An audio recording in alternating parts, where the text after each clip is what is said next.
So I've just seen Star Wars Episode 8, The Last Jedi. I'm very excited. I went to a midnight session, midnight Wednesday night, Thursday morning, and so I thought I'd record my thoughts. So I've loved the recent Star Wars movies, the last two. I thought The Force Awakens was a strong, albeit safe, return to the series with fresh characters and sharp writing. Rogue One was a dramatic standalone prequel to A New Hope with a gritty edge. Add to that, I've been a fan of Rian Johnson since Brick. I really liked Looper. So I went to this midnight premiere of The Last Jedi with high expectations. But too high, it turns out. What I experienced was a new Star Wars movie with some good ideas and some great performances, but a lot of squandered opportunities and key moments that felt poorly written to me. Anyway, I'll start with the good, what I did like about it. One thing I liked is some new and original philosophies. Some of the ideas and moments in The Last Jedi were really interesting and felt true to the Star Wars universe. Unfortunately, most of these good moments were sandwiched by bad and interesting ideas were often raised but then not really developed. Intriguing questions were asked but either left unanswered or later contradicted. For example, when Luke guides Rey in a meditation exercise to help her feel the Force around her, some interesting points are touched on. Rey feels the Force all around her, but she doesn't feel Luke's presence. It's suggested here that he's cut himself off from the Force.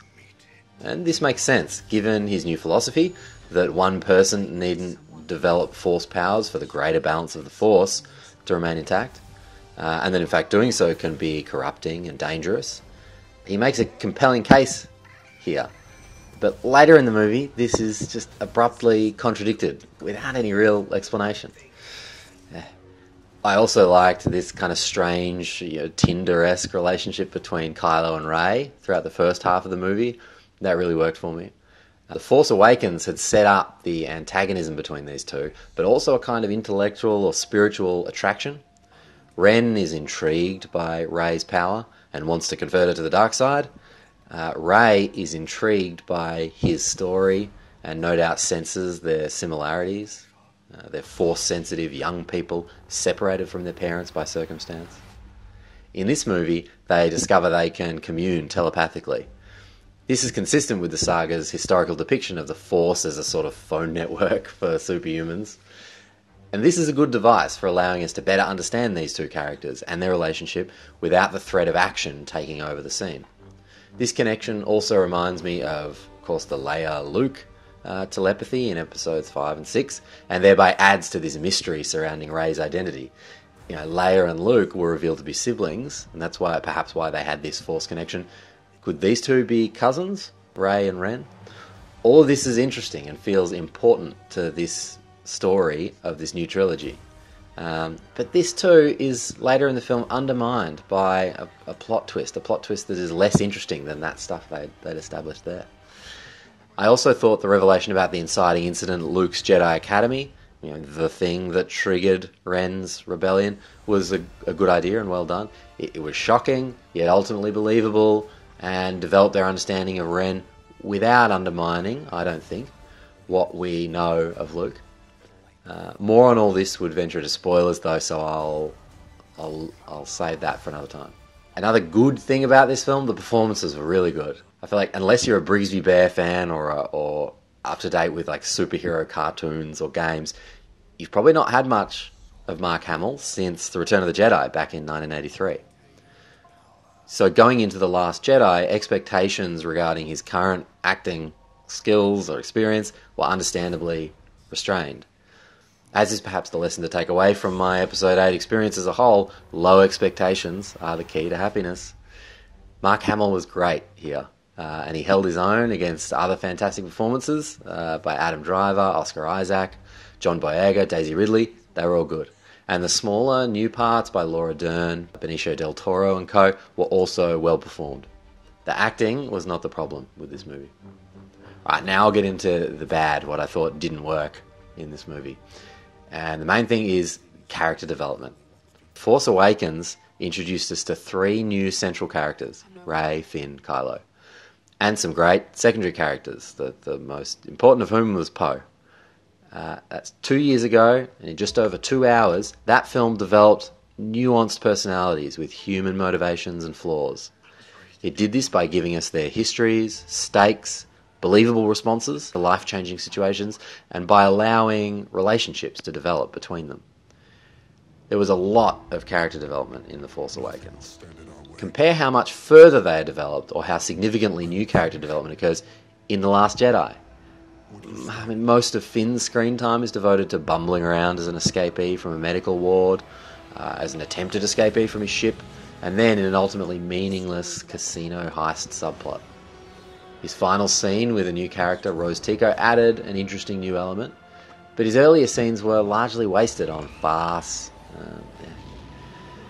Rose is a new character who was given a pretty good backstory and some character depth, but it seems this came at the expense of the other characters who got close to none. This time spent here, I think, would have been better spent learning more about Finn than learning a little about Rose and a fraction about new characters who I suspect won't have much bearing on the next instalment, like Benicio del Toro's DJ and Laura Dern's Vice Admiral Holdo. Alright, now on to the ugly, the things I really didn't like about this film, the first of which is the comedy here.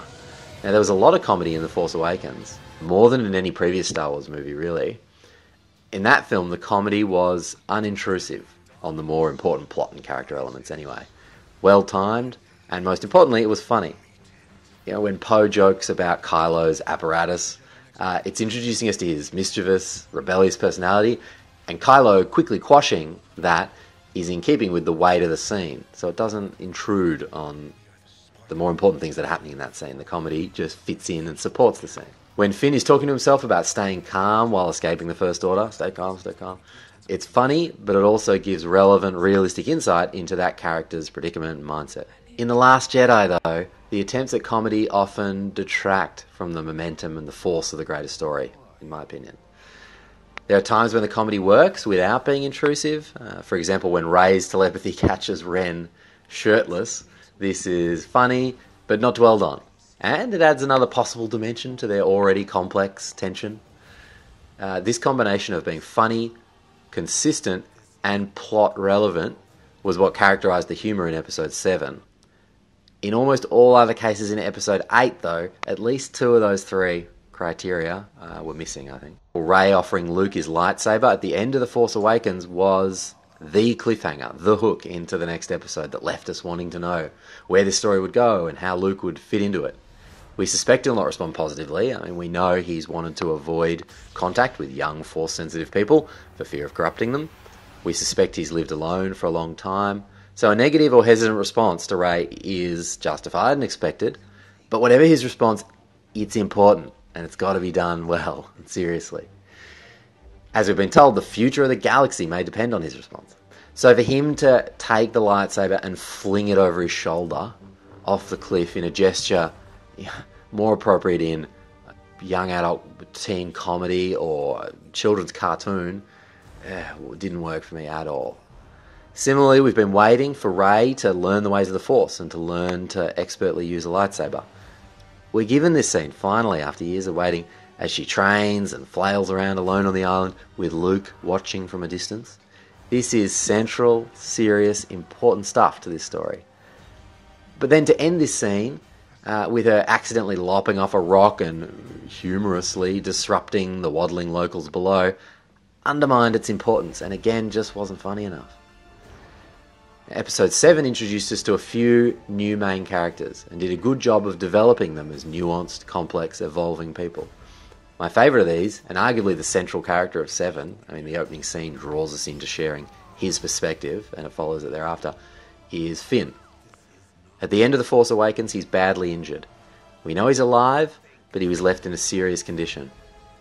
After 2 years of waiting, how does Johnson choose to reintroduce him, this important central character? With slapstick comedy, bumbling around naked but for some medical suit sprouting hundreds of leaks. I mean, even without touching on whether such a suit makes much sense on an intuitive, like sci-fi medicine level, we can still come back to the more important issue, which is that it's just not funny and gets in the way of the weight of what reintroduction to this important character should be. Decisions like this undermine the force and the momentum established in 7 and turn excitement or concern to, depending on your sense of humour, either a chuckle or a cringe.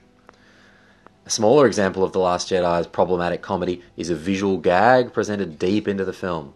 A close-up of what looks like a spacecraft landing is revealed to be a steaming iron depressing onto clothes. In another context, this is a funny joke. But 2/3 of the way into an actual Star Wars movie, I find myself asking, what are we laughing at here? These movies do use small models for their spaceships. To not only draw attention, but to poke fun at the production methods here is a strange and kind of dangerous move. The danger is that it takes the viewer out of the experience to some meta place where we're aware and critical of the movie's own construction. 90 minutes into a sci-fi, the audience should be being taken deeper into the world of the movie. In a science fiction movie in particular, that relies on viewers continuing to suspend disbelief. Now this joke serves to do the exact opposite. One more of what I consider the ugly in this movie that I really didn't like was inconsistencies. Now this section, I need to warn, has some spoilers. Not the major spoilers of the film, but stuff that happens late in the film. So if you haven't seen it yet, I'd end this here. So with that warning in mind, earlier in this review, I praised some of the good new ideas raised in the first half of The Last Jedi. Here I'll discuss how I think those ideas were largely ruined by plot turns in the second half of the movie. Rey senses that Luke has cut himself off from the Force, as he's cut himself off from humanity. This makes sense. We know the disastrous outcome of his last attempt to train new Jedi. He's explained his beliefs about the role of individuals in the Force, and we've seen his daily routine seems to be Force-free. Yet in the final act of the film, it's revealed, seemingly just for the sake of a dramatic "Go Luke" moment, that he remains very much in touch with Force powers, and it seems to have developed new, unprecedented abilities. This makes for, fun and dramatic final scenes, but completely undoes that earlier suggestion that he'd cut himself off from Jedi practice and from the Force. So this revelation also runs contrary to Rey sensing no Force presence in him, and to his seemingly losing a little swordplay bout with her. It just feels inconsistent with what we were given earlier. And so, we're left asking, are we to believe he's kept up his practice despite his impassioned, reasonable arguments against doing so? Or was he lying about abandoning the Jedi way and those philosophies were fake? No, neither one is any good. I also praised the tense, long-distance relationship between Rey and Ren. These scenes explored the conflict between them, but also allowed each party to explain their actions. This is the kind of character development I wanted more of from The Last Jedi. But in another dramatic twist, Snoke reveals that he'd set up these meetings just to manipulate Rey.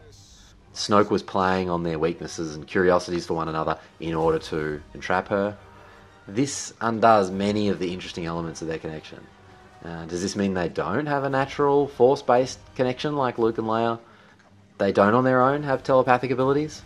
This twist, like the Luke twist I just mentioned, does more damage to the better ideas raised in Act 1 than it does service to any of these new ideas. Anyway, the bottom line, my conclusion about this film, there were some really strong moments in The Last Jedi and some really interesting ideas. But disappointingly, a lot of the more important moments and ideas, those central to Luke, Rey, Kylo and Finn's stories, were not strong. The writing often felt clunky and inconsistent, producing as many sigh-inducing as awe-inducing scenes. A 50% strike rate is better than many movies, better than most movies, but after the last 2 home runs in this saga, 50% it was hugely disappointing for me. 2.5 out of 5 stars.